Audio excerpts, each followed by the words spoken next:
J'invite tous les Français qui veulent rester libres à m'écouter et à me suivre.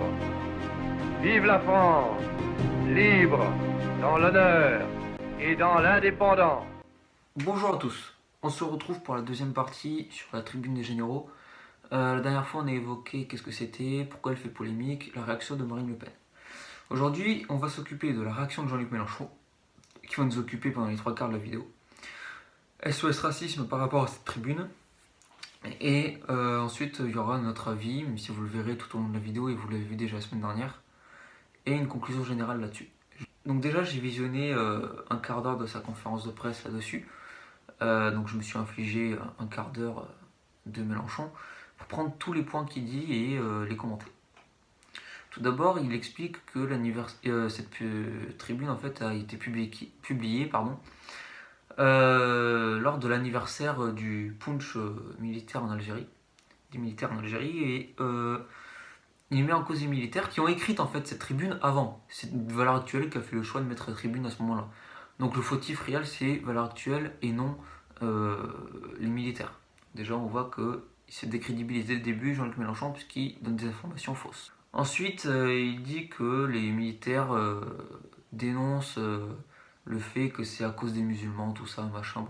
Le mot musulman n'est jamais évoqué dans cette tribune, mais bon, il interprète ça de cette manière-là, Mélenchon. Il interprète ça comme ça parce qu'il trouve toujours un moyen de toute façon pour se mettre les musulmans dans la poche de toute façon, donc, et ça changera jamais de toute façon, il fera toujours ça. Surtout pour se mettre dans la poche la petite partie d'islamistes qu'il soutient. Ensuite, il stigmatise les militaires, parce que nous on n'a pas le droit de stigmatiser, en tout cas de faire de généralités sur les noirs, les arabes, les machins, des généralités sur l'extrême gauche, on n'a pas le droit. Par contre, lui, quand il s'agit des militaires, il est là pour les stigmatiser, dire les militaires, c'est tous des membres d'extrême droite. Voilà ce qu'il a dit. Ensuite, il a dit qu'il se montre sans être réprimé et sans prendre de sanctions. Donc là, soit il est très mal informé et c'est dommage pour un ancien journaliste, soit il fait exprès pour amener un argument pour encore rajouter de sa parole et critiquer le gouvernement. Puisque la ministre des Armées était en train de prendre des sanctions contre ces militaires. Ensuite, ils disent que les militaires jettent des sottises et du venin. Voilà, donc implicitement, c'est aussi une insulte sur l'extrême droite, mais bon. Ensuite, il explique qu'ils défendent de fumeuses valeurs. Là, c'est quand même très grave, puisque ces fumeuses valeurs, c'est les valeurs françaises. Alors, on sait très bien que Mélenchon, en fait, est anti-France, et ceci l'amène encore plus. En fait, les fumeuses valeurs, c'est les valeurs du pays qui est derrière moi. De ce drapeau, de notre beau pays. Les fumeuses valeurs, c'est les valeurs de la France. Et ils disent que c'est des fumeuses valeurs. Donc on voit très bien qu'il est totalement anti-France, et c'est déplorable. C'est déplorable pour un parlementaire. Ensuite, il dit que les militaires retraités appellent les militaires actifs à agir, ce qui est totalement faux, hein. Il n'y a aucun appel au punch, aucun appel à la réaction. Même si une tribune de militaires actifs qui a été publiée après, et ensuite de gendarmes ensuite après, en fait, ces tribunes disent exactement la même chose que la tribune de base des généraux à la retraite. Donc il n'y a pas de quoi s'alarmer, et puis il n'y a aucun appel au punch de toute façon. Il explique que cette tribune est contraire aux lois de la République, mais en même temps, les militaires ne défendent pas la République, mais la France. Contrairement à LFI et à Jean-Luc Mélenchon qui préfèrent la République à la France. On l'a vu avant. Il explique que les militaires doivent obéir sans discuter, ce qui est faux. Ils ont toujours eu un droit de parole par l'histoire, même si c'est militaire, on va le voir. Deux exemples, Première Guerre mondiale, l'état-major qui s'oppose à certains ordres du gouvernement, et même sur le terrain, certains généraux comme Pétain qui s'était opposé à la technique offensive de l'état-major à Verdun. Ou l'état-major italien qui a été limogé en masse puisqu'il s'opposait au projet de Mussolini d'envers la Grèce. Par exemple, c'est deux exemples qui vous montrent que les militaires avaient toujours un droit de parole sur le gouvernement. Ensuite, les militaires ne représentent pas la République, comme le redit ensuite Mélenchon, il le dit beaucoup de fois, mais ils représentent la France. Ils se battent pour la France et non la République. Même pendant la terreur sur la Révolution, ils se battaient pas réellement pour la République, ils se battaient pour le maintien de la France. Ça, on ne le dit pas. Napoléon aussi se battait pour la France. Même si ces guerres étaient dans la continuité de la Révolution, il se battait pour la France. Il se dit d'un devoir parlementaire de dénoncer cette tribune.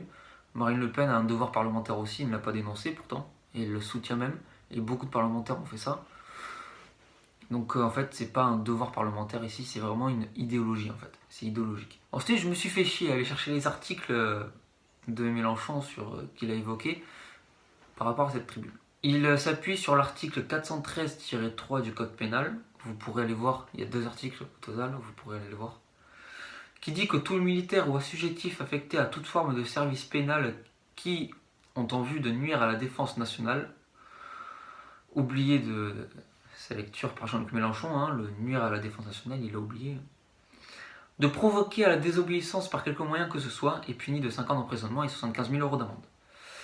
Donc dans la tribune, il n'y a aucun appel à la désobéissance et à la nuisance à la défense nationale. Ils font juste un constat de notre société, donc il n'y a aucun appel à ça. Donc déjà, on voit très bien que l'article, tu peux l'oublier. Il s'appuie sur la simple parole de Philippe de Villiers où il dit « J'appelle à l'insurrection », qu'il faut replacer dans le contexte où il l'a dit. Et ça, bien sûr, Jean-Luc Mélenchon ne le fera jamais. Puisque lui, une parole, c'est une parole, contexte ou pas, il s'en fout. Ensuite, il s'appuie sur l'article 412-4 du Code pénal, que si on prend point par point, en fait, il ne s'adresse pas qu'aux militaires. Donc on va rappeler les sanctions, c'est 15 ans de prison et 225 000 € d'amende. Les points, premier point, c'est édifier des barricades. Les black blocs dans les manifestations, on en parle ou pas? Bon voilà, je passe rapidement. En occupant des installations ou édifices par ruse ou force, black bloc dans les manifestations encore, Arc de Triomphe, magasins, bon voilà. Communication, black bloc dans les manifestations encore, talkie-walkie pour se rassembler entre eux, voilà. Le point D, je ne l'ai pas noté, mais c'est encore en lien avec le black bloc. L'utilisation d'armes comme marteau, barre de fer, cocktail molotov, black bloc, encore. Frapper les forces de l'ordre, donc s'attaquer aux forces de l'ordre, donc taper du CRS, black bloc.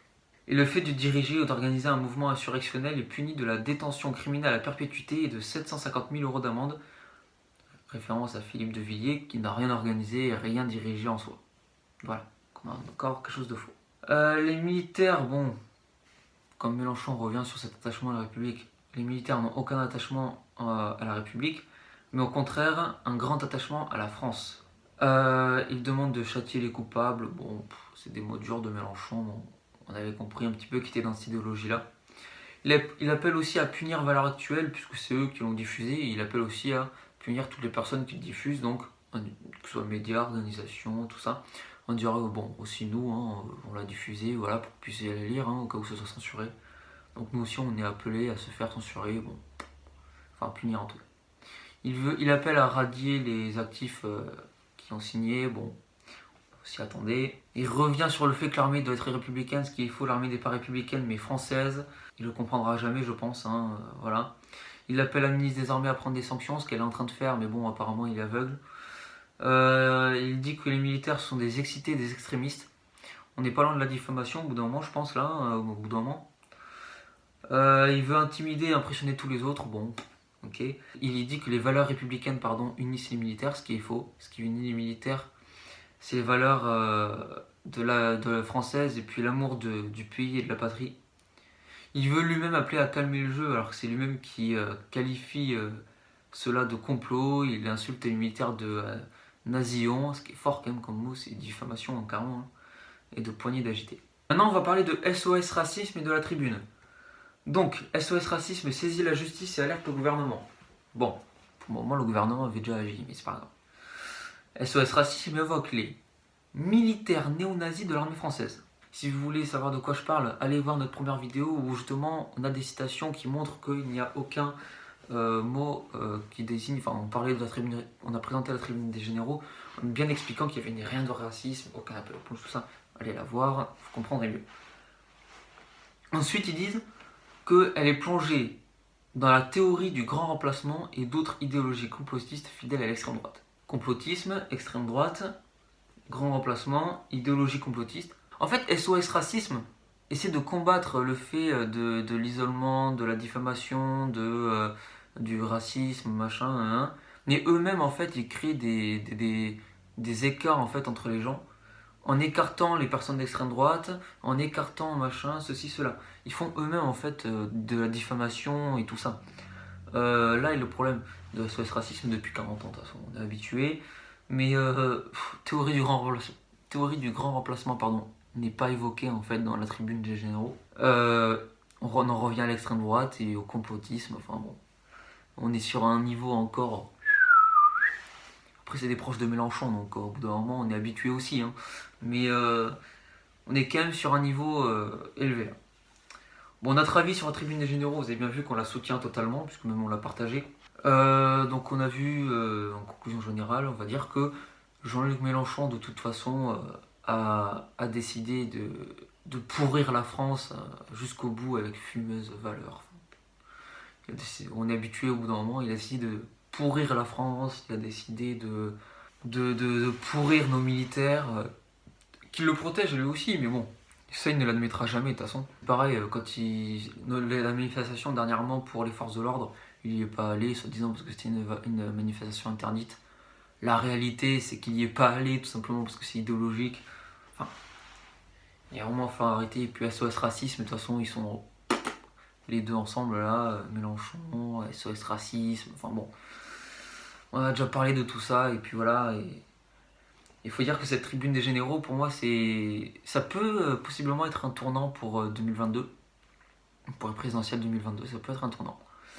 Ou ça peut tout simplement être un tournant dans la pensée des Français vis-à-vis de la société d'aujourd'hui et de la situation du pays. Bon, sur cela, du coup, je vous souhaite une excellente journée, une excellente nuit. Je sais pas quand est-ce que vous allez voir la vidéo. Bon, comme ça, je dis tout.